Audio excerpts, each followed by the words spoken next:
terrorists and their backers.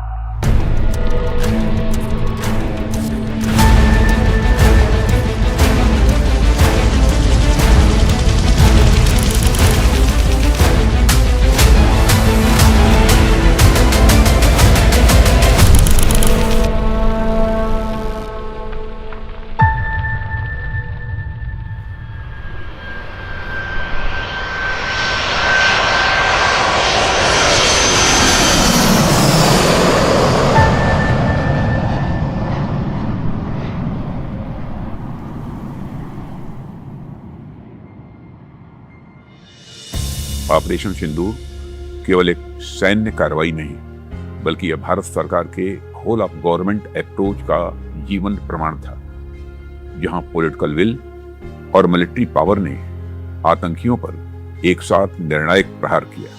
हमारी सेनाओं ने अद्वितीय समन्वय, साहस और सटीकता के साथ यह सिद्ध कर दिया कि जब आवश्यकता पड़ती है तो हमारी सेनाएं किसी भी दुस्साहस का मुंहतोड़ जवाब देना जानती हैं। यह ऑपरेशन इस बात का सबूत है कि नया भारत हाथ पर हाथ धरकर नहीं बैठता, बल्कि पक्की रणनीति, मजबूत संकल्प और पूरे सामर्थ्य के साथ दुश्मन को उसकी भाषा में ही जवाब देता है। ऑपरेशन सिंदूर ने यह स्पष्ट कर दिया कि जरूरत पड़ने पर भारत न तो समय देखता है और न ही कोई सीमा। भारत अपने द्वारा तय की गई समय सीमा में दुश्मनों को नष्ट नाबूद करने की ताकत रखता है। ऑपरेशन सिंदूर केवल दुश्मनों पर जीत की कहानी नहीं, बल्कि उस आत्मविश्वास का प्रतीक है जहां 140 करोड़ भारतीयों की इच्छा शक्ति हमारे सैनिकों के साहस में बदल जाती है। ऑपरेशन सिंदूर ने यह भी सिद्ध किया है कि आत्मनिर्भर भारत केवल एक संकल्प नहीं, बल्कि हमारी सैन्य शक्ति का आधार बन चुका है। स्वदेशी तकनीक, अपने संसाधनों और अपने संकल्प के बल पर भारत आज न केवल अपनी रक्षा कर रहा है, बल्कि दुश्मनों पर डिसाइसिव एज भी बना रहा है। भारत ने पिछले 3 दशकों से ज्यादा समय से पाकिस्तान द्वारा प्रायोजित अनवरत आतंकी हमलों का सामना किया है। इसमें कोई संदेह नहीं है कि आतंकवाद को पाकिस्तान ने अपनी राज्य नीति का एक अभिन्न हिस्सा बना रखा है। पाकिस्तान लश्कर-ए-तैयबा और जैश-ए-मोहम्मद जैसे कई आतंकी संगठनों के माध्यम से भारत में हमलों के लिए लगातार आतंकवादियों को भर्ती, प्रशिक्षित एवं सुसज्जित करता रहा है। –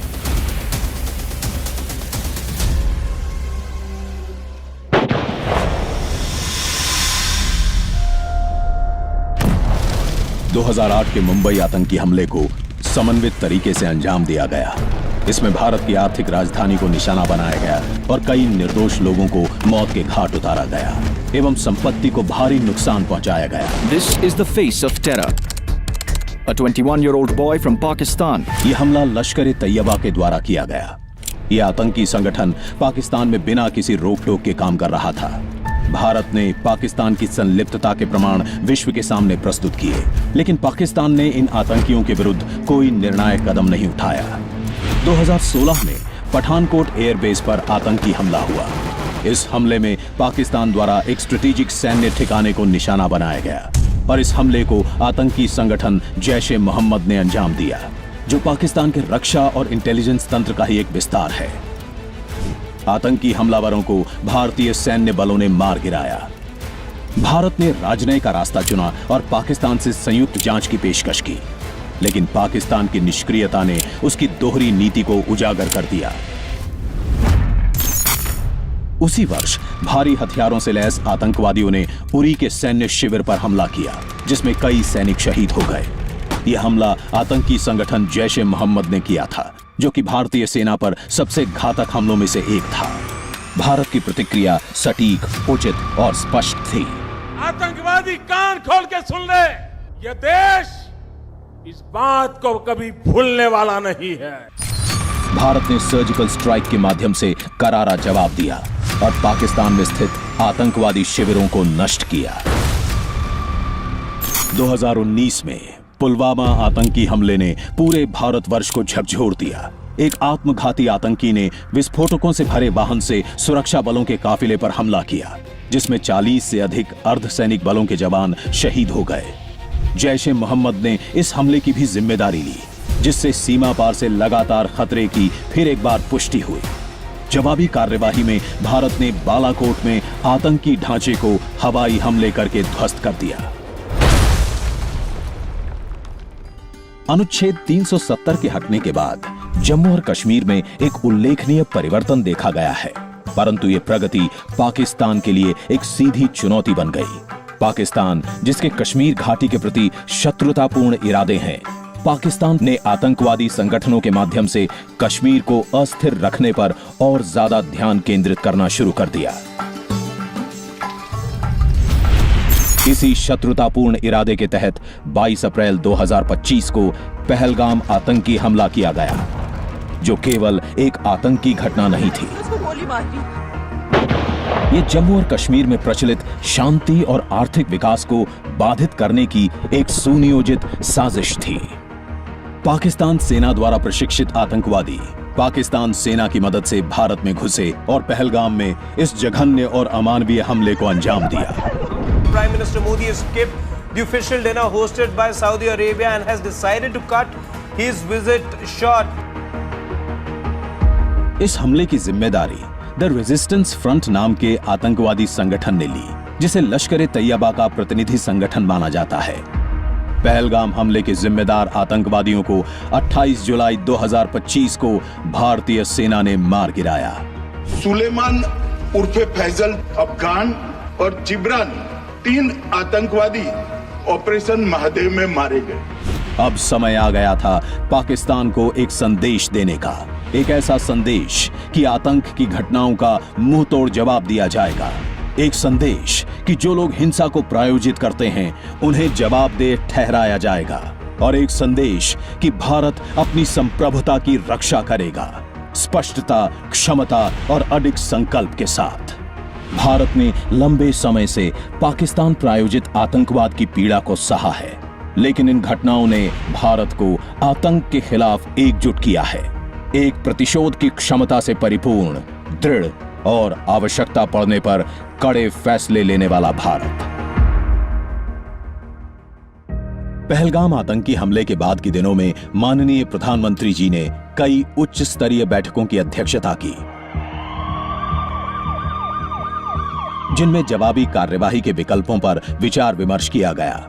माननीय रक्षा मंत्री और राष्ट्रीय सुरक्षा सलाहकार ने भारतीय खुफिया एजेंसियों और चीफ्स ऑफ स्टाफ कमेटी के साथ समन्वय में स्थिति का आकलन किया और आगे की रणनीति तय की गई। जवाबी कार्यवाही पर विस्तृत विचार विमर्श हुआ। इस कार्यवाही का सिद्धांत स्पष्ट था, केवल आतंकवादी संगठनों और उनके ठिकानों को ही निशाना बनाया जाएगा। बड़ी संख्या में लक्ष्यों पर विचार करने के पश्चात 9 लक्ष्यों पर हमले का फैसला लिया गया। भारतीय रक्षा बलों ने पिछले कुछ वर्षों में जॉइंटनेस, इंटीग्रेशन और पारस्परिक कार्य क्षमता बढ़ाने के लिए विभिन्न अभ्यास किए थे। ये सभी प्रयास इस निर्णायक समय में सहायक सिद्ध हुए। उद्देश्यों की स्पष्टता के बाद क्रियान्वयन की रूपरेखा तैयार की गई। कमांडरों को पूर्ण ऑपरेशनल स्वतंत्रता के तहत जवाबी कार्यवाही की तीव्रता, समय और स्थान निर्धारित करने का पूर्ण अधिकार दिया गया। हमने आतंकवादियों को मिट्टी में मिलाने के लिए भारत की सेनाओं को पूरी छूट दे दी। एक व्यापक एस्केलेशन मैट्रिक्स तैयार की गई ताकि हमारी कार्यवाही प्रतिक्रियात्मक न होकर संतुलित और नियंत्रित हो। एक ऐसी योजना जिसमें राजनीतिक दिशा, दुश्मन की खुफिया जानकारी और सैन्य क्षमता एक एकीकृत और समन्वित रणनीति में शामिल किए गए। भारत की साइबर और अंतरिक्ष क्षमताओं का इस योजना में एक अहम योगदान रहा। सक्रिय सैन्य कार्यवाही शुरू होने से पहले ही साइबर संसाधनों का उपयोग पाकिस्तान के महत्वपूर्ण तंत्रों की निगरानी के लिए किया गया। साथ ही इसरो की सहायता से अंतरिक्ष उपग्रहों एवं संसाधनों को इस प्रकार व्यवस्थित किया गया ताकि दुश्मन के ठिकानों पर लगातार निगरानी रखी जा सके। भारतीय इंटेलिजेंस एजेंसियों ने भी सक्रिय एवं महत्वपूर्ण योगदान दिया। सुरक्षित जॉइंट कम्युनिकेशन व्यवस्था द्वारा समर्थित जॉइंट ऑपरेशंस कंट्रोल सेंटर इस समन्वित कार्यवाही का केंद्र बिंदु था। ब्रह्मोस और आकाश मिसाइल जैसे हथियारों की साझा तैनाती ने पारस्परिक कार्य क्षमता और समन्वय को दर्शाया। सुरक्षित कम्युनिकेशन नेटवर्क के माध्यम से एक प्रभावी एयर डिफेंस ग्रिड स्थापित किया गया, जिसमें स्वदेशी उपकरणों की महत्वपूर्ण भूमिका रही। लॉजिस्टिक्स, जो कि सैन्य सफलता की बुनियाद होती है, जिसका असाधारण दक्षता से उपयोग किया गया। उपकरणों और संसाधनों को बहुत कम समय में लंबी दूरी तक पहुंचाया गया। ऑपरेशन सिंदूर वास्तव में एक मल्टी डोमेन अभियान था, जिसमें थल, जल और वायु के क्षेत्रों के साथ साथ साइबर, अंतरिक्ष और कॉग्निटिव डोमेन का समन्वय हुआ। इन कार्यवाहियों के साथ साथ होल ऑफ नेशन अप्रोच का बहुत महत्वपूर्ण योगदान था, जिसने इस अभियान को आधार प्रदान किया, जिसमें नागरिक सुरक्षा और ब्लैकआउट ड्रिल्स भी शामिल थीं। माननीय रक्षा मंत्री ने रक्षा मंत्रालय को एकजुट एवं प्रतिक्रियाशील इकाई के रूप में संगठित किया। विभिन्न सरकारी विभागों के बीच समन्वय ने सुनिश्चित किया कि रक्षा बलों को लॉजिस्टिक्स, एडमिनिस्ट्रेटिव और ऑपरेशनल रूप से पूर्ण समर्थन मिले। माननीय रक्षा मंत्री ने स्पष्ट दिशा निर्देश और नेतृत्व प्रदान किया। आतंकवादियों और उनके आकाओं के लिए सरहद पार की जमीन भी सुरक्षित नहीं रहेगी।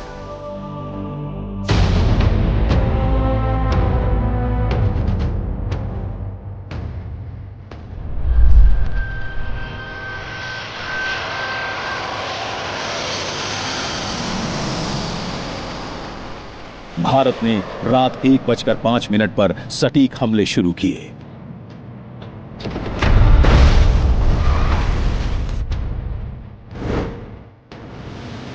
पाकिस्तान अधिकृत जम्मू और कश्मीर तथा पाकिस्तान के भीतर 9 लक्ष्यों पर प्रहार किया गया।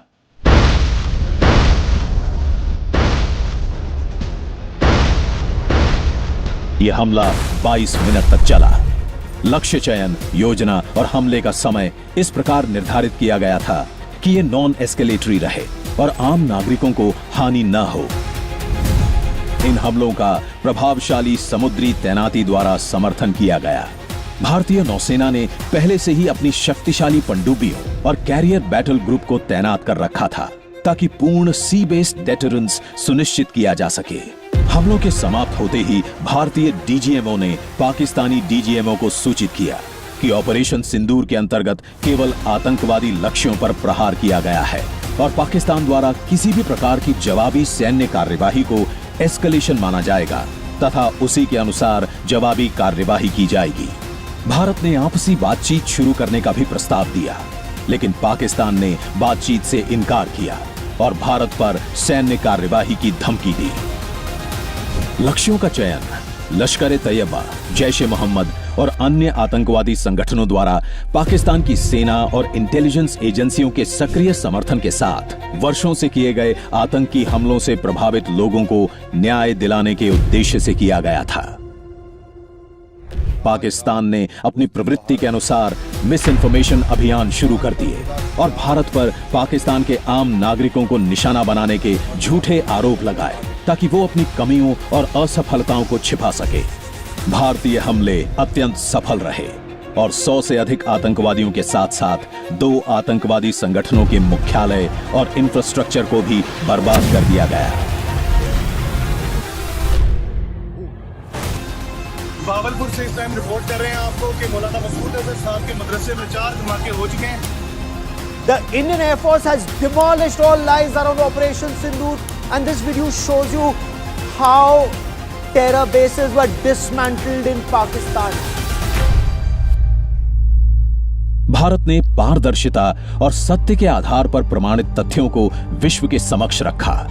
मुरीदके में मारे गए लश्कर-ए-तैयबा के आतंकवादियों के जनाजे में आतंकी सरगनाओं के साथ पाकिस्तानी सेना के अधिकारियों की उपस्थिति पाकिस्तान के राज्य तंत्र और आतंकवादी संगठनों के बीच गहरे संबंध का स्पष्ट प्रमाण था। भारतीय हमलों से विचलित हुए पाकिस्तान ने सीमा पार से अविवेकपूर्ण गोलीबारी शुरू कर दी। पाकिस्तानी गोलीबारी में सैन्य ठिकानों और आम नागरिकों के बीच कोई भेद नहीं किया गया और स्थानीय आबादी तथा उनकी संपत्ति को निशाना बनाया गया। उन्होंने धार्मिक स्थलों पर भी गोलाबारी की। चेतावनी के बावजूद पाकिस्तान ने गैर जिम्मेदाराना व्यवहार किया और भारतीय वायु क्षेत्र में ड्रोन भेजकर तथा सीमा पार भारी गोलीबारी करके स्थिति को और खराब कर दिया। भारतीय एयर डिफेंस ग्रिड और एंटी ड्रोन सिस्टम की तैनाती ने पाकिस्तान के ड्रोन्स को निष्क्रिय कर दिया। साथ ही क्रॉस बॉर्डर फायरिंग के विरुद्ध हमारी जवाबी कार्यवाही ने पाकिस्तान के ठिकानों को भारी नुकसान पहुंचाया। भारतीय प्रतिक्रिया ने पाकिस्तान की हर कार्यवाही को प्रभावी रूप से विफल कर दिया। भारत ने पाकिस्तान को एक बार फिर अपनी सैन्य कार्यवाही को समाप्त करने का अवसर दिया, लेकिन पाकिस्तान अपनी हरकतों से बाज नहीं आया और लाइन ऑफ कंट्रोल पर गोलाबारी जारी रखी। उसने भारतीय शहरों, हवाई अड्डों, सैन्य तैनाती और प्रतिष्ठानों पर हमले किए। एक बार फिर पाकिस्तान ने निर्दोष नागरिकों और उनकी संपत्ति को निशाना बनाया। शत्रु भारत को उकसाने का प्रयास कर रहा था, लेकिन भारत ने संयम बनाए रखा और संतुलित जवाब दिया। असंगठित पाकिस्तानी ड्रोन कश्मीर से गुजरात तक फैले भारत के सक्रिय एयर डिफेंस ग्रिड के सामने टिक नहीं सके और कोई खास नुकसान भी नहीं पहुंचा सके। भारत के एयर डिफेंस और एंटी ड्रोन सिस्टम ने उन्हें लगातार निशाना बनाया। भारतीय सेना ने लाइन ऑफ कंट्रोल और अंतर्राष्ट्रीय सीमा पर गोलीबारी का भी करारा जवाब दिया। पाकिस्तान ने इस दौरान एक और दुस्साहसिक प्रयास किया जब उसके लड़ाकू विमान भारतीय वायु क्षेत्र के पास आने की कोशिश करने लगे। इनकी तुरंत पहचान की गई। भारत की सरफेस टू एयर मिसाइलों ने उन्हें वापस लौटने पर मजबूर कर दिया। पाकिस्तान द्वारा दागे गए हथियार और मिसाइलें भारतीय क्षेत्र में बिना फटे ही गिर गए। पाकिस्तान की लगातार आक्रामक सैन्य कार्यवाही का जवाब देने का समय आ गया था। भारतीय वायुसेना ने पाकिस्तान के रेडार और एयर डिफेंस ठिकानों को निशाना बनाने की तैयारी की। भारतीय वायुसेना के हमलों ने पाकिस्तान के एयर डिफेंस रेडार और सरफेस टू एयर मिसाइलों को भारी नुकसान पहुंचाया, जिससे उनकी एयर सर्वेलेंस क्षमता बुरी तरह से प्रभावित हो गई।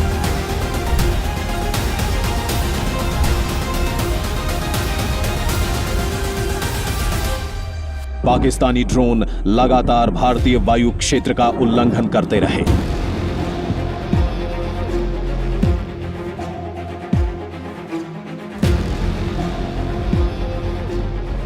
पाकिस्तान ने सैन्य और नागरिक लक्ष्यों के बीच कोई अंतर नहीं किया। उसकी भारी गोलीबारी का मुख्य निशाना नागरिक ही थे। दूसरी ओर भारत ने संतुलित और विवेकपूर्ण प्रतिक्रिया दी।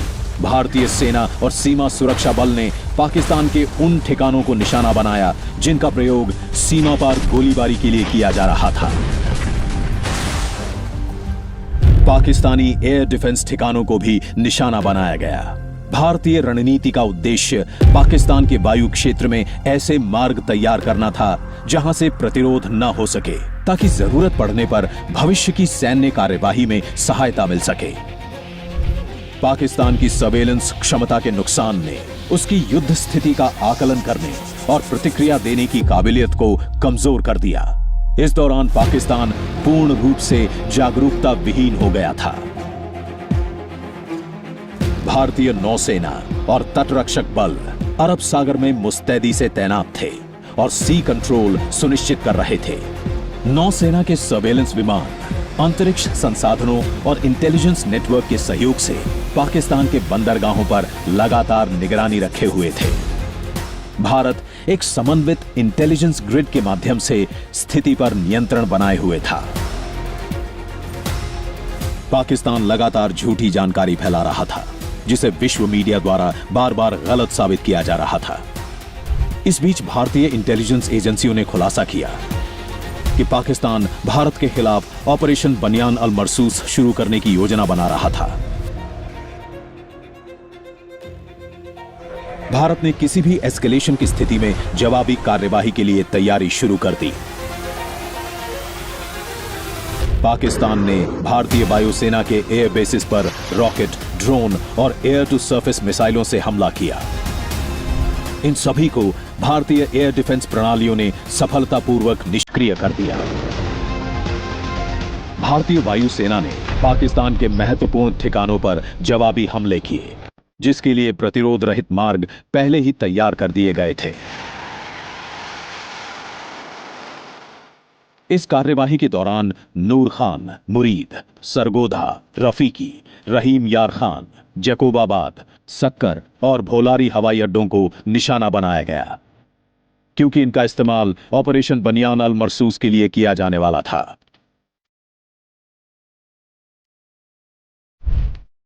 इन हमलों में एयरबॉर्न अर्ली वार्निंग और कंट्रोल विमान, ट्रांसपोर्ट विमान, यूएवी और बड़ी संख्या में लड़ाकू विमान नष्ट हुए।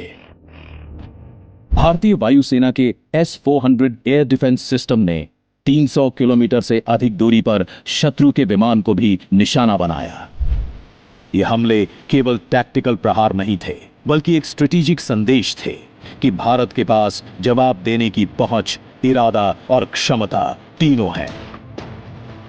बोलारी एयरबेस पे ये दो धमाके हुए हैं। वो ये सामने धमाका हुआ है। घर के ऊपर खड़ा हूँ, ये सामने अभी धमाका हो गया, अभी।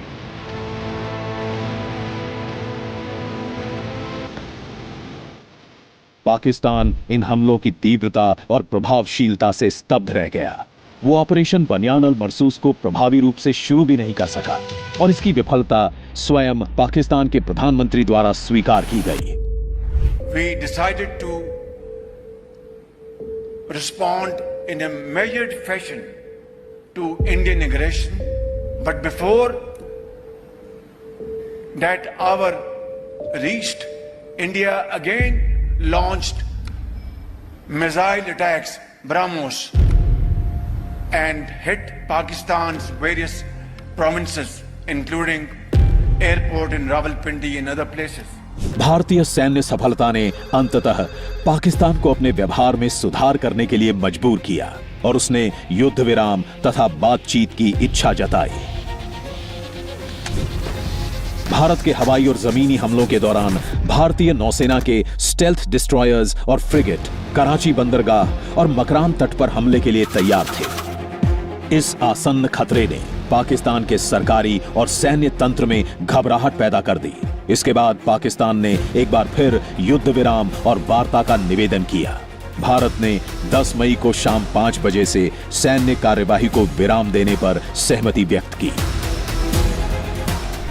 The Director General of Military Operations of Pakistan called the Director General of Military Operations of India at 15:35 hours earlier this afternoon. It was agreed between them that both sides would stop all firing and military action on land and in the air and sea with effect from 1700 hours Indian Standard Time today. Operation Sindoor कोई सामान्य सैन्य अभियान नहीं है। ये भारत की नीति, नियत और निर्णायक क्षमता की त्रिवेणी है। जब हमारी फौजें न्यूक्लियर ब्लैकमेल की धमकी की हवा निकाल देती तो आकाश से पाताल तक एक ही बात गूंजती है, भारत माता की जय।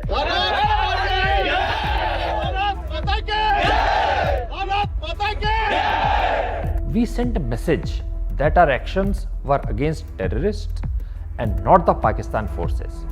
There was exceptional coordination between the Army, Navy, Air Force and intelligence wing throughout the operations. This is a demonstration of tri-service operational synergy. Bharat ने हमेशा तथ्यों पर विश्वास किया है, अतः मीडिया तथा अंतर्राष्ट्रीय समुदाय को सैन्य कार्यवाही तथा पाकिस्तान द्वारा की जा रही अनुचित गतिविधियों की जानकारी लगातार दी गई। इस बार हम आगे की कार्रवाई करेंगे और कुछ ऐसी कार्रवाई करेंगे कि हो सकता है पाकिस्तान को सोचना पड़े कि उसे इतिहास में, भूगोल में रहना है कि नहीं रहना। अगर उसे भूगोल में अपनी जगह बनानी है तो उसके लिए उसका देश जो टेररिज्म को स्पॉन्सर कर रहा है उसे रोकना पड़ेगा।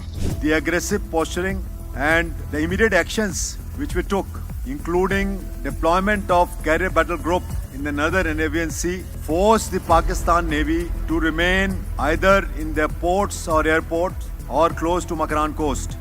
We were able to strike with precision, with minimal collateral, trying our best not to have any casualties from civilian side, and we were able to bring them to their knees in, actually speaking, one night of intensive operations. Operation Sindoor में भारत के स्वदेशी उपकरणों की सफलता ने भारत को रक्षा निर्माण के एक प्रमुख केंद्र के रूप में स्थापित किया है। इसके कारण भारत में निर्मित सैन्य उपकरणों के निर्यात में बड़े स्तर पर वृद्धि हुई है। Op Sindoor is different from all the wars India has fought up till now. The operation demonstrated the ability of Indian Armed Forces to conduct multi-domain operations, a capability created through jointness, integration, and capability building in the new domains of warfare. We dominated the enemy in all domains and dimensions of the conflict. Operation Sindoor also demonstrated superior situational awareness at every level of escalation. The battlefield transparency that the Indian forces achieved over each of its missions, their results, and what we denied to the enemy helped us to prevail on a winning note. Clear political directions, seamless coordination with other instruments of national power, and use of indigenous technologies and platforms helped us to achieve politico-military objectives identified for the conflict. A year on, Sindoor stands as a victory of facts over false narratives and professionalism over antagonism. When India decides, India delivers decisively, responsibly, and on its own terms.